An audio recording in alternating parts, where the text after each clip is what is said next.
الرحمن الرحیم۔ کتاب الفرائض۔ فرائض فریضہ کی جمع ہے۔ اس کتاب میں خاص طریقے سے علم المیراث سے متعلق جو حدیثیں ہیں، امام ابو داؤد نے ان احادیث کی تخریج فرمائی ہے۔ اس لیے اگر اس سے علم الفرائض مراد لے لیا جائے تو اس میں کوئی حرج نہیں۔ اس کے علاوہ اگر اس کو معنی عام پر رکھا جائے، یعنی فرائض الہیہ کا بیان،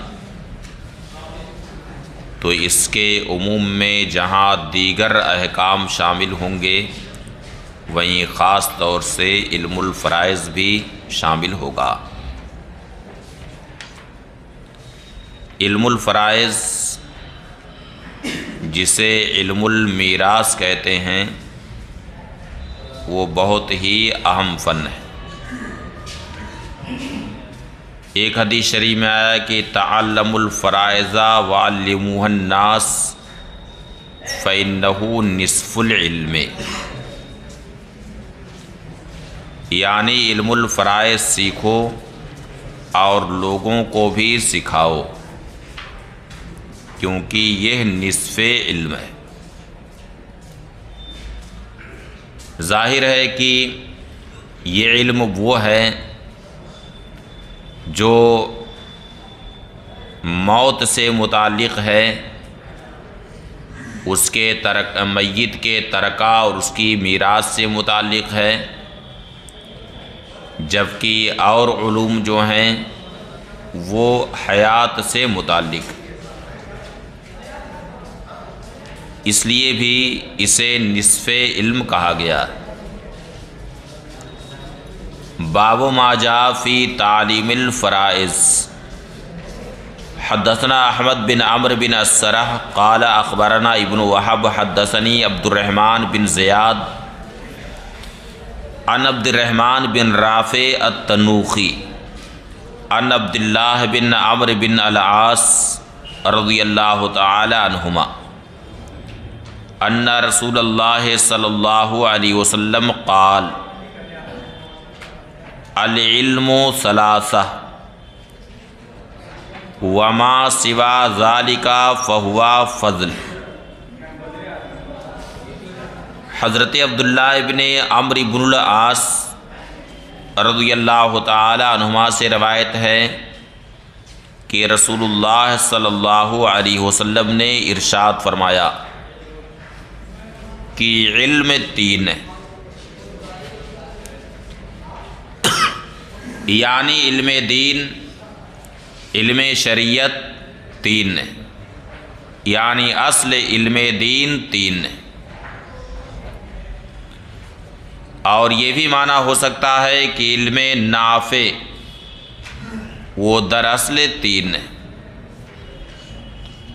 اور آدمی کو وہی علم حاصل بھی کرنا چاہیے جو اس کے لیے دونوں جہان میں نفع بخش ہو۔ باقی وہ علم جو اس کے لیے نافع نہیں ہے بلکہ مضر ہے، ایسے علم سے اللہ کی پناہ بھی مانگنا چاہیے۔ اللہم انی اعوذ بک من علم لا ینفع، یا اللہ میں تیری پناہ مانگتا ہوں اس علم سے جو مجھے نفع نہ دے۔ تو دراصل علم نافع یا دراصل علم دین تین ہے۔ وما سوا ذالک فہو فضل، اور جو اس کے ما سوا ہے وہ فضل ہے، یعنی وہ زائد فضل اگر مفرد کے صیغے کے ساتھ استعمال ہو تو پھر خیر کے لیے اس کا استعمال ہوتا ہے، یعنی فضیلت کے معنی میں۔ لیکن اگر اس کی جمع لے آئی جائے یعنی فضول، تو عام طور سے فضول کا استعمال فضل کے لیے، خیر کے لیے نہیں ہوتا ہے، بلکہ اس کا استعمال ہوتا ہے مالا خیرہ فیہ کے معنی میں۔ کس معنی میں؟ مالا خیرہ فیہ، جس میں کوئی خیر نہ ہو، کوئی بھلائی نہ ہو۔ اسی لیے اعلیٰ حضرت نے جہاں مراتب اشیاء کو بیان فرمایا تو فرمایا کہ ضرورت، حاجت، منفعت، زینت اور فضول، 5 مراتب ذکر کیے۔ ضرورت، حاجت، منفعت، زینت اور فضول، اور ہر ایک کے احکام الگ ہیں۔ فضول کے تعلق سے فرمایا کہ فضول تو بالکل فضول ہے، اس میں کوئی خیر نہیں۔ اور مدارج کا تو اعتبار ہے، احکام میں اثر بھی ہے ان کا، ضرورت کا بھی، حاجت کا بھی، اور منفعت کا بھی، اور زینت کا بھی۔ لیکن فضول تو بالکل فضول ہے۔ یہاں حدیث شریف میں فضل کہا گیا، اس کا مطلب یہ ہے کہ اصل علم دین تو 3 ہی ہیں، اب ان 3 سے زائد اگر کوئی علم نافع حاصل کر لے تو یہ اس کے لیے اور فضیلت ہے، یہ اس کے لیے اور فضیلت ہے، یعنی اس کے لیے فضل ہے۔ یہ باقی اصل علم دین تو 3 ہے۔ وما سوا ذالک فہو فضل، اور جو اس کے ما سوا ہے وہ فضل ہے، یعنی اس کے ما سوا کو اگر حاصل کیا علم نافع میں سے تو وہ اس کے لیے باعث فضیلت و برکت ہے۔ آیت محکمہ، ایک آیت محکمہ، یعنی علم و کتاب اللہ تعالی، یعنی کتاب اللہ تعالی کا علم۔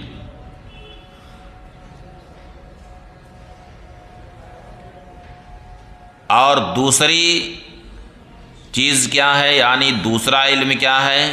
سنت قائمہ، یعنی سنت ثابتہ۔ تو آیت محکمہ کا مطلب ہے کہ وہ آیات کریمہ جن سے احکام شرع کا استنباط ہوتا ہے، ان آیات کریمہ کا علم۔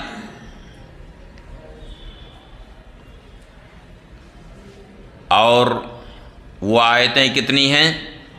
نور الانوار میں کتنا آپ پڑھے ہیں؟ 500 آیتیں۔ او سنت قائمہ، یا سنت ثابتہ، یعنی وہ احادیث کریمہ جو سندوں کے ساتھ ثابت۔ اسی لیے علماء فرماتے ہیں کہ سنت قائمہ کا مطلب ہے علم الاحادیث النبویہ بے اسانیدہا و رجال الاسانید، یعنی سنت ثابتہ کا مطلب ہے کہ احادیث کریمہ کو ان کی سندوں کے ساتھ یاد رکھنا، اور ساتھ ہی سندوں میں جو رجال ہیں ان رجال کو بھی یاد رکھنا۔ یا جو بھی علوم حدیث متعلق ہیں احادیث کریمہ سے، ان سارے علوم کے ساتھ سنت نبویہ کو یاد رکھنا۔ اور علوم حدیث کچھ لوگوں نے 65 تک شمار کیے ہیں، جبکہ 52 میں تو کوئی شبہ نہیں۔ کم از کم علوم حدیث کتنے ہیں؟ 52۔ او فریضۃ عادلہ، یا فریضہ عادلہ۔ فریضہ عادلہ سے کیا مراد ہے؟ تو بعض علماء نے تو اس کو ظاہر پر محمول کیا، یعنی آیت محکمہ اور سنت ثابتہ کے بعد جو فرائض الہیہ ہیں ان فرائض کو یاد رکھنا، ان کا علم حاصل کرنا۔ جو فرائض عادلہ، مگر بعض علماء نے کہا کہ یہاں فریضہ عادلہ سے مراد وہ احکام ہیں جن کا ثبوت اجماع اور قیاس سے، جن کا ثبوت اجماع اور قیاس سے۔ اور عادلہ کا ایک معنی آتا ہے مساویہ، تو انہوں نے یہ کہا کہ کتاب و سنت سے جو احکام ثابت ہوتے ہیں وہ احکام جس طرح سے واجب العمل ہیں، اسی طرح سے اجماع مجتہدین اور مجتہدین کے اجتہادات سے جو احکام ثابت ہوتے ہیں ان احکام پر بھی عمل کرنا واجب ہے۔ اس اعتبار سے ان احکام کو فریضہ عادلہ کہا گیا ہے۔ تو اس حدیث شریف میں اشارہ ہوا کہ دلائل شرع 4 ہیں: کتاب، سنت، اجماع اور قیاس۔ اب فریضہ عادلہ کو اگر عام رکھا جائے تو اس میں علم الفرائض بھی داخل ہیں اور دیگر فرائض الہیہ بھی داخل ہیں، دیگر فرائض الہیہ کا علم بھی داخل ہے۔ اس لحاظ سے یہ ترجمۃ الباب کے مطابق ہے۔ ترجمۃ الباب جو ہے تعلیم الفرائض، اس کے یہ مطابق۔ حدثنا احمد بن حنبل باب فی الکلالہ، یہ باب ہے کلالہ کے بیان میں۔ کلالہ یہ میت کی بھی صفت ہو سکتا ہے اور وارث کی بھی صفت ہو سکتا۔ کلالہ اگر وارث کی صفت بنائیں، دونوں کا حاصل ایک ہے۔ اگر یہ وارث کی صفت ہے تو اس کا مطلب یہ ہے کہ وارثین میں نہ میت کی اولاد میں سے ہو نہ اس کا والد ہو، یعنی نہ اصول میں سے ہے نہ فروع میں سے، اسے کیا کہتے ہیں؟ کلالہ۔ اور میت کی صفت بنائیں تو کلالہ کا مطلب ہے کہ وہ میت جو وارثین کے لیے نہ والد ہو اور نہ ان کی اولاد میں سے، جو ورثہ کے لیے نہ والد ہو اور نہ اولاد میں سے، مثلا بہن ہے تو اسے کیا کہیں گے؟ کلالہ کہیں گے۔ حدثنا احمد بن حنبل قال حدثنا سفیان قال سمعت ابن المنکدر انہ سمع جابرا یقول مرضت فاتانی النبی صلی اللہ علیہ وسلم یعودنی ہوا و ابو بکر ماشیین۔ حضرت جابر رضی اللہ تعالی عنہ سے روایت ہے، فرمایا کہ میں بیمار ہوا تو نبی کریم صلی اللہ علیہ وسلم میری عیادت کے لیے تشریف لائے۔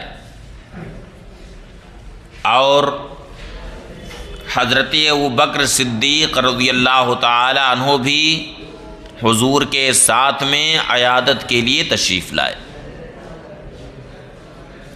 یعنی نبی کریم صلی اللہ علیہ وسلم اور حضرت ابوبکر صدیق رضی اللہ تعالی عنہ چل کر کے میری عیادت کے لیے تشریف لائے۔ ماشیہ نے چل کر کے، یعنی سوار ہو کر کے نہیں بلکہ چل کر کے میری عیادت کے لیے تشریف لائے۔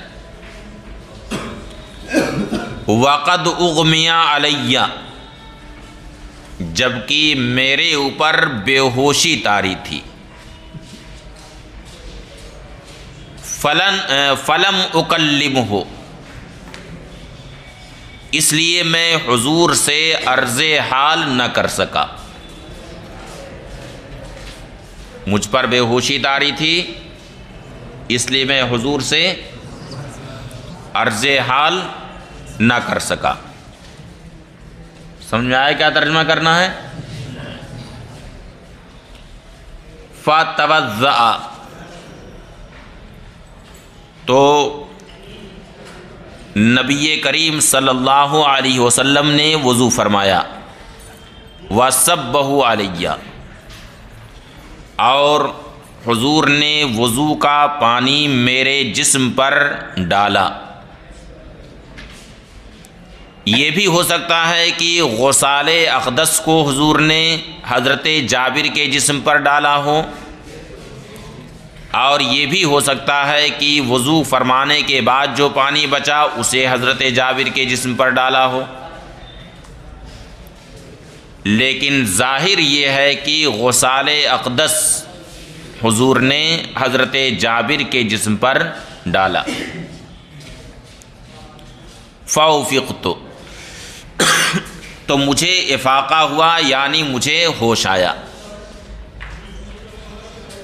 اس سے یہ معلوم ہوا کہ مریض کی عیادت کرنا سنت ہے، اور خاص طور سے معظم دینی یعنی دینی پیشوا جیسے عالم دین، پیر و مرشد کے لیے عیادت کرنا مزید مؤکد ہے، یعنی ایسے حضرات کو ضرور عیادت کرنی چاہیے۔ اور جب عیادت کرنے کے لیے جائے تو مریض کے لیے دعائے صحت کرے، اسے کوئی ایسی بات نہ کرے جس کی وجہ سے اس کی بیماری اور بڑھ جائے، یعنی کوئی مایوس کن بات کر دے کہ تمہاری بیماری تو بڑی خطرناک ہے، جس میں لوگ کم ہی بچتے ہیں۔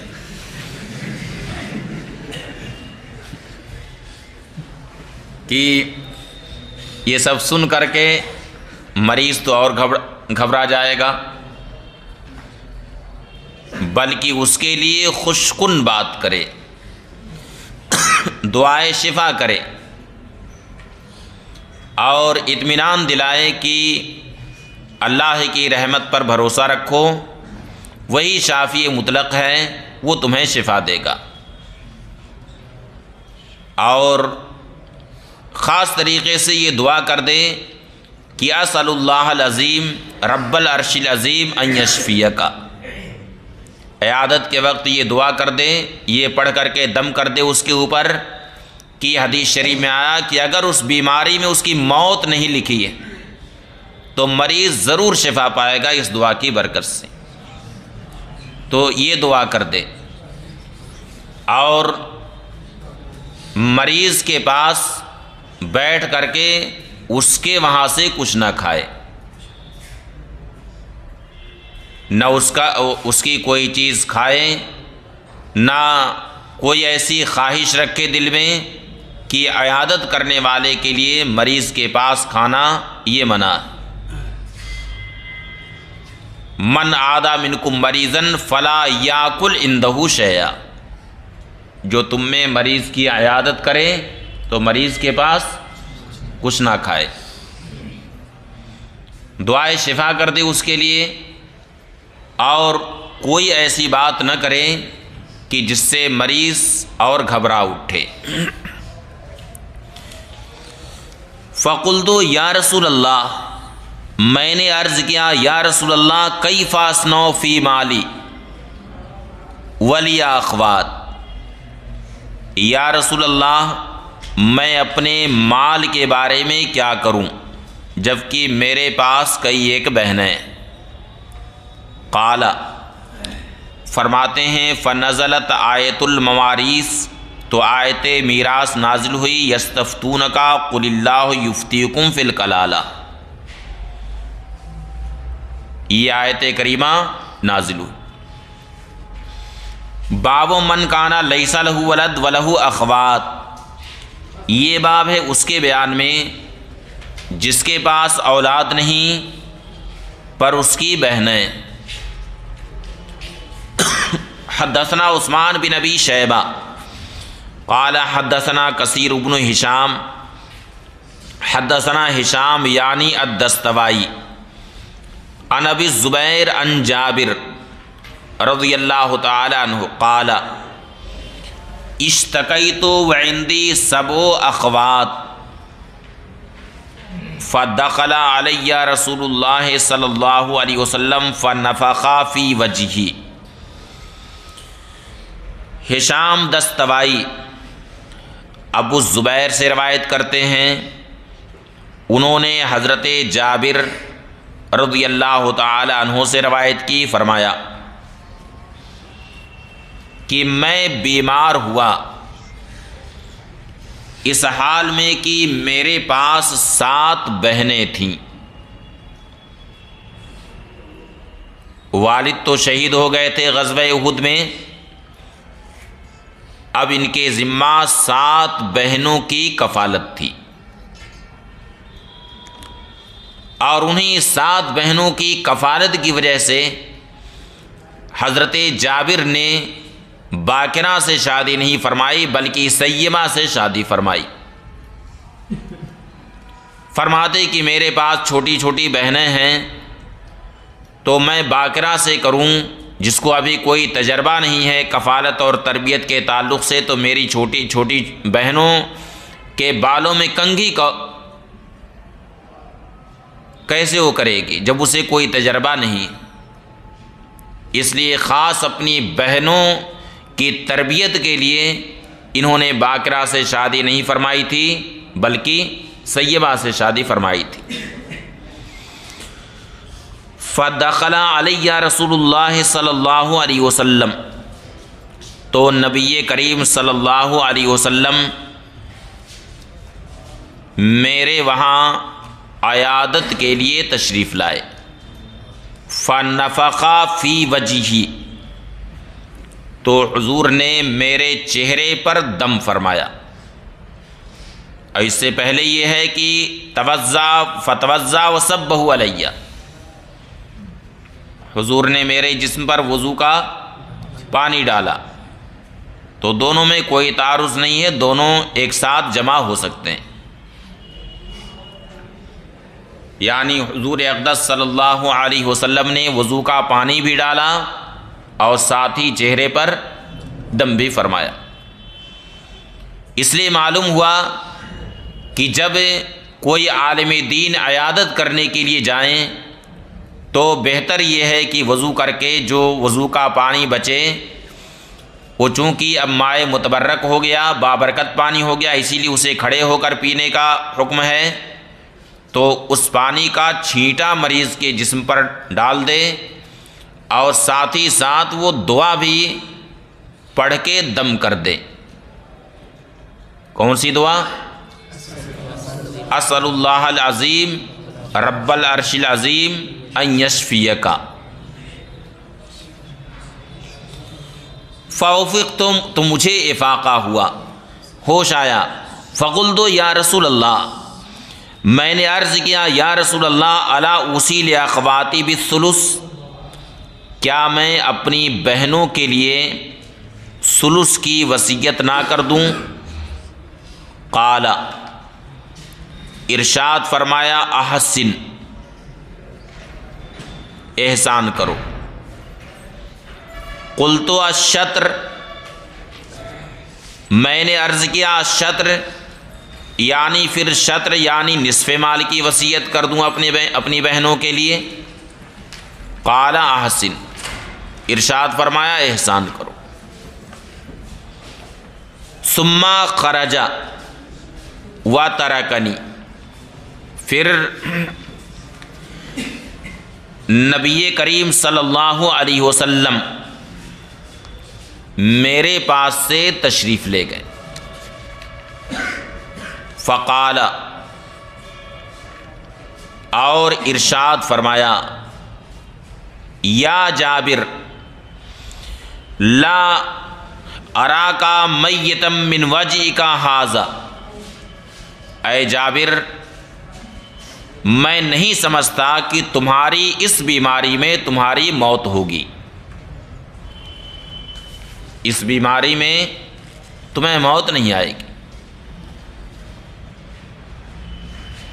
بتائیے کوئی دنیا کا طبیب کہہ سکتا ہے کہ اس بیماری میں تمہاری موت نہیں آئے گی؟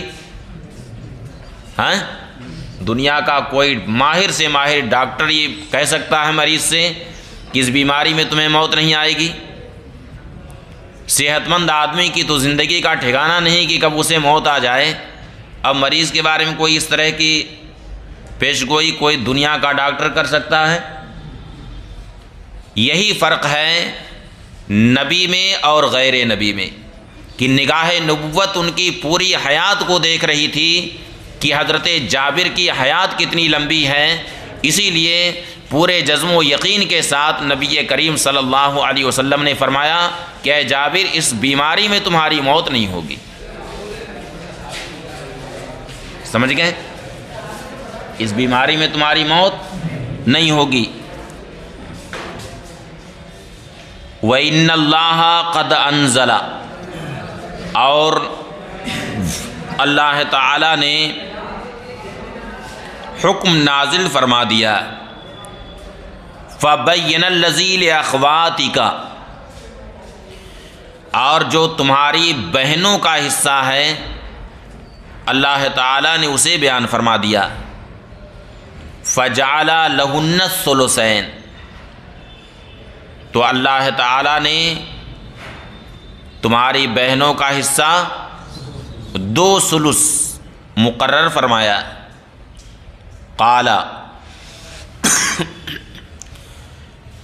ابو زبیر کہتے ہیں وکان جابر، اور حضرت جابر رضی اللہ تعالی عنہ یہ کہا کرتے تھے، انزلت فی ھذہ الآیہ، یہ آیت کریمہ میرے بارے میں نازل ہوئی ہے، یستفتونک قل اللہ یفتیکم فی الکلالہ۔ حدثنا مسلم بن ابراہیم قال حدثنا شعبہ عن ابی اسحاق عن البراء بن عازب قال آخر آیت نزلت فی الکلالہ۔ براء ابن عازب رضی اللہ تعالیٰ عنہ فرماتے ہیں کہ آخری آیت کلالہ کے بارے میں نازل ہوئی، یستفتونک قل اللہ یفتیکم فی الکلالہ۔ حدثنا منصور بن ابی مزاحم قال حدثنا ابو بکر عن ابی اسحاق عن البراء بن عازب رضی اللہ تعالیٰ عنہ قال جاء رجل الی النبی صلی اللہ علیہ وسلم فقال یا رسول اللہ یستفتونک فی الکلالۃ۔ حضرت براء ابن عازب رضی اللہ تعالی عنہ سے روایت ہے، فرمایا کہ ایک شخص نبی کریم صلی اللہ علیہ وسلم کی بارگاہ میں حاضر ہوئے، عرض کیا یا رسول اللہ یستفتونک فی الکلالہ، یعنی آیت کریمہ ہے یستفتونک فی الکلالہ، فمل کلالہ، کلالہ کیا ہے؟ قال، ارشاد فرمایا تجزئک آیت السیف، آیت سیف تمہارے لیے کافی، چونکہ کلالہ کے تعلق سے دو آیتیں نازل ہوئیں، ایک آیت موسم شتا میں نازل ہوئی تھی، جاڑے کے موسم میں، تو اسے آیت الشتا کہتے ہیں، اور ایک آیت گرمی کے موسم میں نازل ہوئی تھی جسے آیت السیف کہتے ہیں۔ تو ارشاد فرمایا تجزو کا آیت السیف، آیت سیف تمہارے لیے کافی ہے۔ وہ آیت یہی ہے یستفتونک قل اللہ یفتیکم فی الکلالہ۔ فقلت لابی اسحاق، ابو بکر کہتے ہیں کہ میں نے ابو اسحاق سے کہا ہوا ممات ولم یدا ولدن ولا والدہ، یعنی کلالہ کیا وہ ہیں جس کا انتقال اس حال میں ہوا کہ اس نے نہ کوئی اولاد چھوڑی اور نہ والد کو چھوڑا؟ کلالہ وہی ہے؟